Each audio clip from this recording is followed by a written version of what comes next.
삼성전자가 미국 텍사스에 반도체 공장을 짓고 있습니다. 미국이 먼저 와달라고 한 거예요. 수십 조를 들고 건너갔고 미국은 환영한다고 했거든요. 근데 2026년 3월 11일 서울을 향해 공문 하나가 날아왔습니다. 발신인은 USTR, 미국 무역 대표부예요. 미국의 무역 정책을 결정하고 협상하는 정부기관이거든요. 내용은 딱 세 줄이었어요. 한국은 전자기기, 자동차, 철강, 선박에서 구조적 과잉 생산을 유지하고 있다. 이를 통해 무역 흑자를 창출한다. 조사를 시작한다. 수십 조를 들고 갔는데 이게 무슨 소리냐? 이게 단순히 관세 문제가 아닙니다. 훨씬 더 근본적인 공포거든요. 지금부터 낱낱이 파헤쳐 보겠습니다. 409억 달러짜리 투자가 왜 면제부가 아닌지, 7월 말에 정확히 무슨 일이 벌어지는지, 그리고 미국이 이 칼을 이미 한번 써본 나라가 그 이후 어떻게 됐는지, 먼저 이 칼이 어떤 칼인지부터 알아야 해요. 무역법 301조. 미국이 어떤 나라의 무역 관행이 불공정하다고 판단하면 WTO 승인 없이도 일방적으로 관세를 때릴 수 있는 법이에요. WTO는 세계무역기구, 국가 간 무역 분쟁을 중재하는 국제기구인데요. 이 301조는 그 WTO 절차조차 건너뛸 수 있는 구조거든요. 상호관세랑 다르게 이거는 WTO로 막기도 어렵습니다. 미국이 마음먹으면 어디든 꽂을 수 있는 구조예요. 이게 처음 나온 칼이냐? 아니에요. 미국이 과거에 써봤고 효과가 있었다는 걸 이미 알고 있는 칼이거든요. 근데 그 칼이 2026년 3월 11일 공식적으로 한국을 겨눴습니다. USTR이 들이댄 증거가 있어요. 2024년 기준 한국 대미 무역 흑자 560억 달러, 하나로 약 81조 원이에요. 수치로만 보면 감이 잘 안 오죠. 치킨 한 마리 2만 원으로 치면 약 40억 마리 분량이에요. 그 규모의 흑자가 매년 미국으로 넘어갔다는 게 USTR이 꺼낸 첫 번째 카드입니다. 미국 입장에서는 이게 구조적 과잉 생산의 증거라는 거예요. 근데 조사 대상이 한국만이 아니에요. 중국, EU, 대만, 일본, 인도, 베트남 포함 16개국이 동시에 들어갔거든요. 그러면 한국이 왜 특별히 더 긴장해야 하냐? 반도체와 자동차를 동시에 가진 나라는 이 16개국 중에서 한국이 사실상 유일하게 이중 타격권에 들어와 있는 거예요. 반도체 하나만 걸려도 충격인데 자동차까지 동시에 걸리면 타격 규모가 완전히 달라집니다. 중국은 자동차 수출 구조가 다르고 대만은 자동차 산업 자체가 없어요. 한국만이 두 품목을 동시에 대미 수출하는 구조거든요. 이 두 품목의 실제 수출 규모를 보면 왜 한국이 가장 긴장해야 하는지가 바로 보입니다. 한국 반도체 대미 수출이 하나로 약 19조 원이에요. 자동차 대미 수출이 약 62조 원이거든요.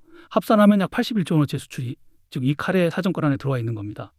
여기에 301조 관세 25에서 30%가 추가로 얹히는 시나리오가 지금 진행 중이에요. 단순 계산으로도 수십조 원의 수출 마진이 한순간에 관세로 소멸하는 구조예요. 이 두 품목의 관세가 얹히면 수출 구조 자체가 흔들립니다. IMF, 국제통화기금이 2026년 한국 성장률을 1.9%로 전망하고 있어요. 일부 경제연구기관은 301조 관세 시나리오가 현실화될 경우 성장률에 최대 1%포인트 중반대 충격이 올 수 있다고 경고합니다. 퍼센트포인트는 성장률 자체를 깎는 단위예요. 1.9%에서 1%포인트 중반대를 빼면 사실상 제로 성장이에요. 숫자로는 0%대인데 실제 체감은 마이너스에 가까운 거거든요. 수출로 먹고 사는 나라에서 수출이 막히면 그 충격이 어디까지 퍼지는지 지금부터가 진짜 문제예요. 결론 시한이 있어요. 2026년 7월 말 USTR이 공식으로 목표로 밝힌 시점이거든요. 연방관보 기준 135일을 기산하면 7월 24일경이에요. 이미 카운트다운이 돌아가고 있습니다. 7월 말 칼이 내려 꽂히는지 협상으로 수면 위로 올라오는지가 결정되는 날이에요. 근데 진짜 문제는 이것만이 아닙니다. 삼성전자와 SK하이닉스에 부품을 납품하는 반도체 장비, 부품 협력사 중소기업들이 있어요. 이 기업들은 미국에 직접 수출하지 않습니다. 미국에 팔겠다고 비행기에 제품을 싣는 게 아니에요. 사실 납품 물량 중 상당 부분이 결국 삼성전자와 SK하이닉스를 거쳐 미국으로 향하는 수출 제품에 들어가거든요. 대미항 납품이라고 부르는 구조예요. 미국으로 최종 수출되는 제품에 들어가는 부품이나 소재를 만드는 거예요. 삼성전자가 발주를 줄이면 이 기업들도 알아서 줄줄이 매출이 감소하는 구조입니다. 직접 연결되지 않아도 충격은 그대로 전달돼요. 이게 왜 이렇게 됐는지 이제 원인을 파야 합니다. 그 답을 찾으려면 2021년으로 돌아가야 해요. 삼성전자 텍사스 테일러 공장 착공 결정. 근데 이게 삼성전자가 먼저 가겠다고 한 게 아니에요. 미국이 먼저 와달라고 한 거였거든요. 칩스법. 반도체 생산을 미국 땅으로 끌어오기 위해 만든 미국 법률을 내세우며 삼성전자와 SK하이닉스를 적극적으로 불러들인 겁니다. 환영한다고 했어요. 미국 정부가 먼저 청첩장을 보낸 거예요. 잔치상까지 다 차려줄 테니 와달라는 거였어요. 환영한다고 했거든요. 근데 뭔가 이상하지 않아요? 두 기업의 합산 투자 규모가 409억 달러, 하나로 약 59조 원이에요. 이게 많아 보이죠? 근데 TSMC 단독이 낸 게 1650억 달러, 약 239조 원이에요. TSMC는 대만의 반도체 위탁 생산 전문 기업으로 다른 회사가 설계한 반도체를 대신 제조해주는 파운드리 사업 세계 1위거든요. 대만 전체 기업 합산으로는 2,500억 달러, 한화 약 362조 원이 확인된 수치예요. 두 기업 합산은 TSMC 단독과 비교해도 24.8% 수준이에요. 같은 초대를 받아서 같은 잔치상에 앉았는데 대만이 낸 밥값이 한국보다 4배예요. 투자를 했지만 입장료가 한참 부족한 구조입니다. 거기다 더 가혹한 이야기가 있어요.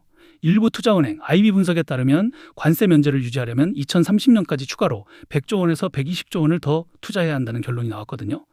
지금까지 넣은 59조 원으로는 입장권조차 안 된다는 얘기예요. 더 내야 한다는 거예요. 근데 현실적으로 그게 가능한 규모냐면 그 수치가 삼성전자 반도체 부문이 몇 년 동안 벌어야 하는 수준이거든요. 이 요구를 대놓고 한 사람이 있습니다. 미국 상무장관 하워드 러튼이 뭐라고 했냐? 메모리칩 만들려면 미국에서 만들어라. 아니면 100% 관세. 근데 이 말을 한 장소가 어디냐? 경쟁사인 마이크론의 기공식 자리였어요. 마이크론은 삼성전자, SK하이닉스와 메모리 반도체 시장에서 정면으로 경쟁하는 미국 기업이에요. 그 기공식장에 서서 경쟁국 기업들을 향해 대놓고 협박을 한 겁니다. 이 사람들은 애국심이나 감정 같은 걸로 안 움직여요.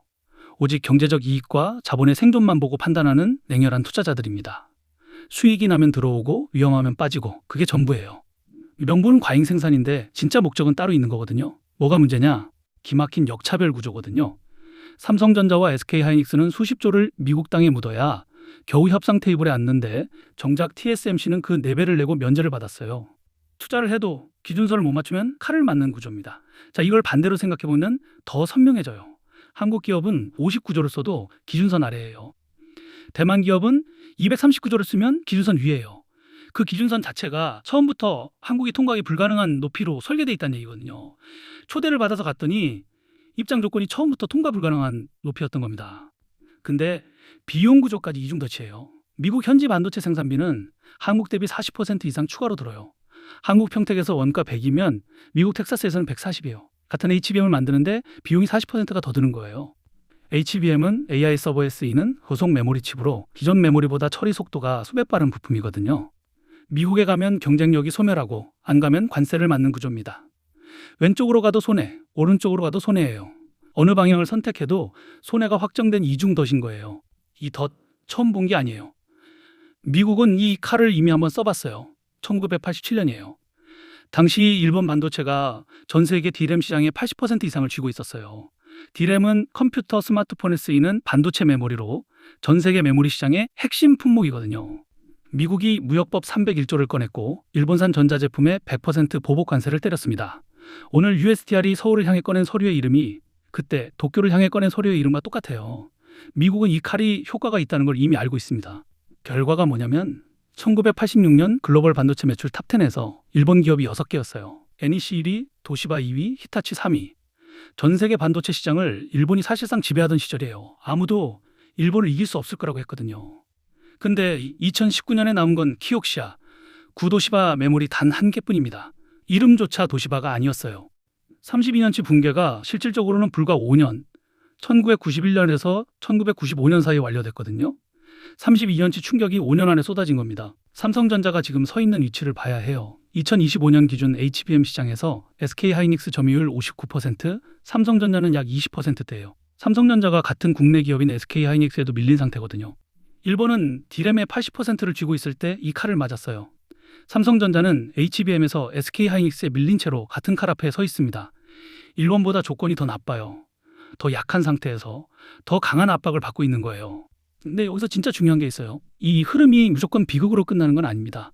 SK하이닉스 HBM 점유율 59%, 삼성전자 약 20%대 합산하면 한국이 전 세계 HBM의 약 80%를 쥐고 있어요.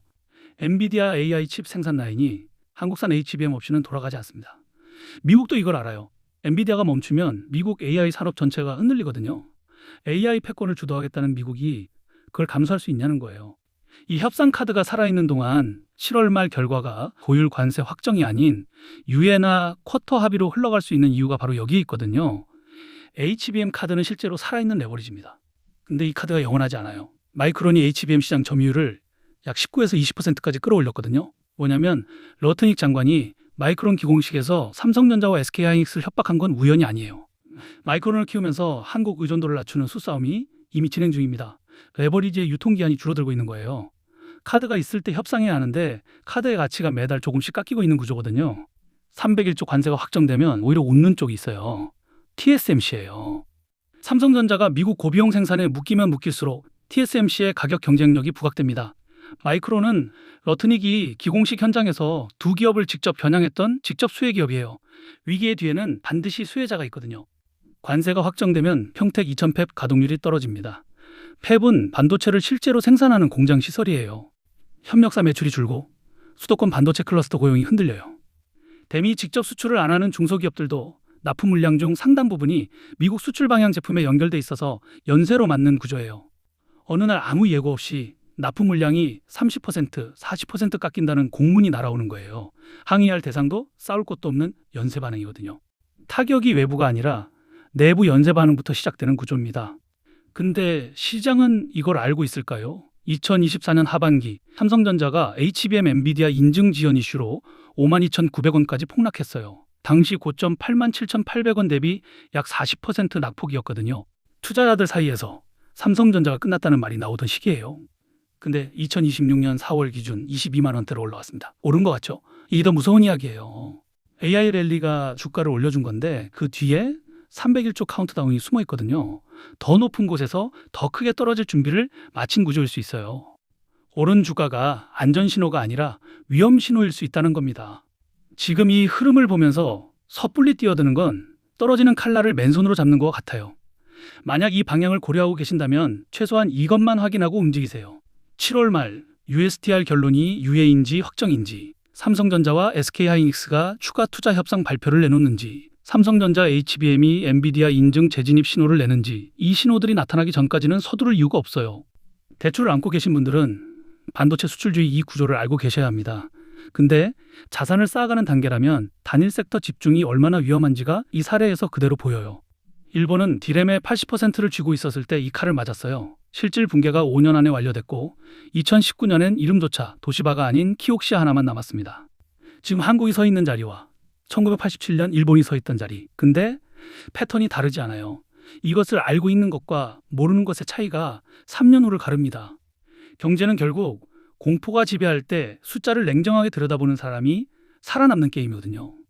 오늘 영상 도움됐다 싶으면 좋아요 한번 꾹 눌러주시고요. 궁금한 거 있으면 댓글로 남겨주세요. 제가 또 밤새고 파헤쳐서 다음 영상으로 가져올게요. 구독이랑 알림 설정 꼭 해두시고 다음 영상에서 또 뵙겠습니다.